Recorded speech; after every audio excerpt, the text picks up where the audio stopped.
Hello friends, welcome back to my channel. আজ আমি তোমাদের সাথে শেয়ার করব ব্রেড পকোড়ার রেসিপি।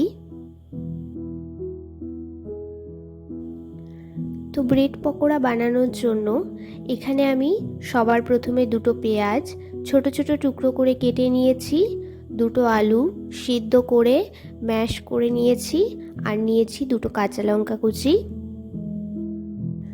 তো এবার এর মধ্যে সবার প্রথমে দিয়ে দেব স্বাদ মতো নুন, দিয়ে দেব অল্প পরিমাণে গোলমরিচের গুঁড়ো, অল্প পরিমাণে দিয়ে দেব চাট মশলা ও আমচুর পাউডার। এবার এই সব উপকরণগুলো একসাথে খুব ভালোভাবে মেখে নেব। তো ব্রেড পকোড়া বানানোর জন্য এখানে আমাদের আলুর পুরটা তৈরি করা হয়ে গেছে।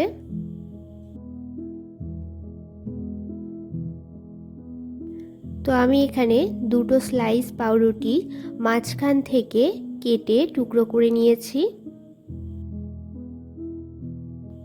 আমি পাউরুটির চারিধারটা কেটে নিইনি, তোমরা চাইলে কেটে বাদ দিয়ে দিতে পারো।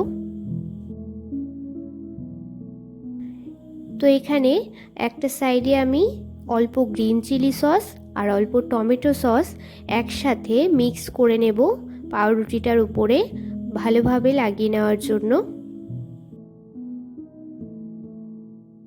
তো এবার এই সসটা খুব ভালোভাবে স্লাইস করা পাউরুটির মধ্যে লাগিয়ে নেব।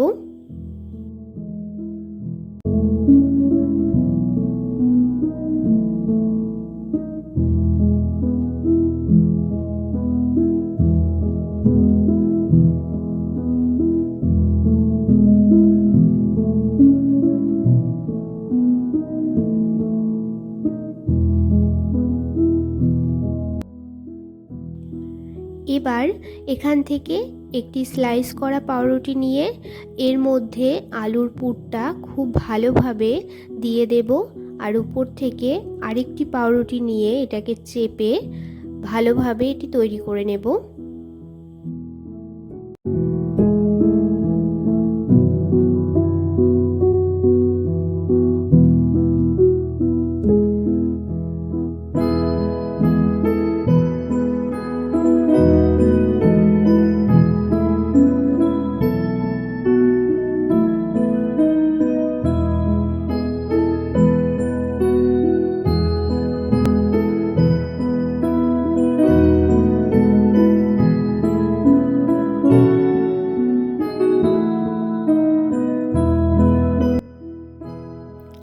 তো এখানে ব্রেড পকোড়ার জন্য ব্রেডটাকে তো খুব ভালোভাবে পুর দিয়ে তৈরি করে নিলাম। এবার বেসনের ব্যাটারটা তৈরি করে নেব।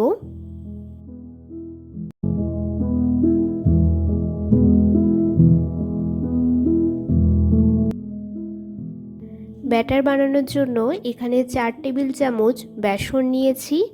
এর মধ্যে দিয়ে দেব অল্প পরিমাণে নুন আর দিয়ে দেব অল্প পরিমাণে চাট মশলা। নুনটা যেহেতু পুরের মধ্যেও দিয়েছি তাই এখানে একটু বুঝে শুনে ব্যবহার করতে হবে।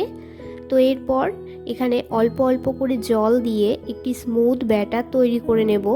ব্যাটারটার মধ্যে যেন কোনো রকম লাম্পস না থাকে, আর ব্যাটারটা খুব বেশি পাতলা করব না, অল্প একটু ঘন রাখবো।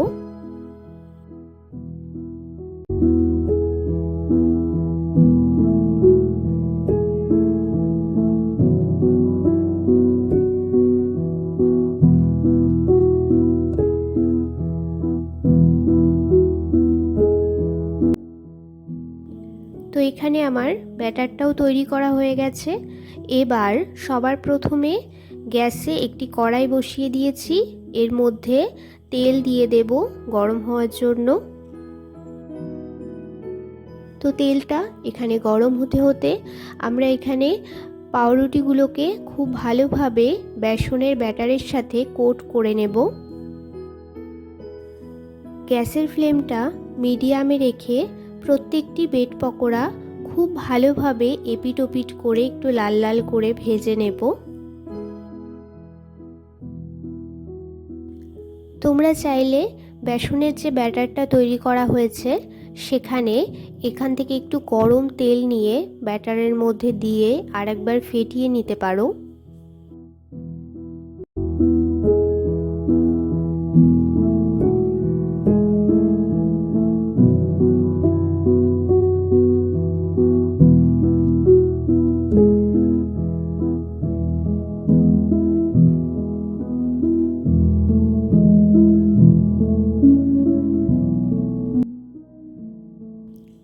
তো এখানে আমার একটি ব্রেড পকোড়া ভেজে নেওয়া হয়ে গেছে। এইভাবে বাকিগুলোও ভেজে নেব।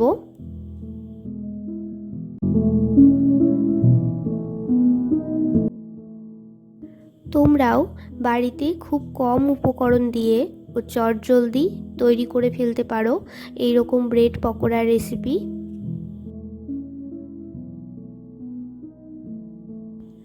আমি এখানে ব্রেড পকোড়ার পুরের মধ্যে খুব বেশি উপকরণ ব্যবহার করিনি, কিন্তু তোমরা চাইলে এখানে ধনেপাতা বা মটরশুঁটি এগুলো ব্যবহার করতে পারো, যেটা তোমাদের পছন্দ।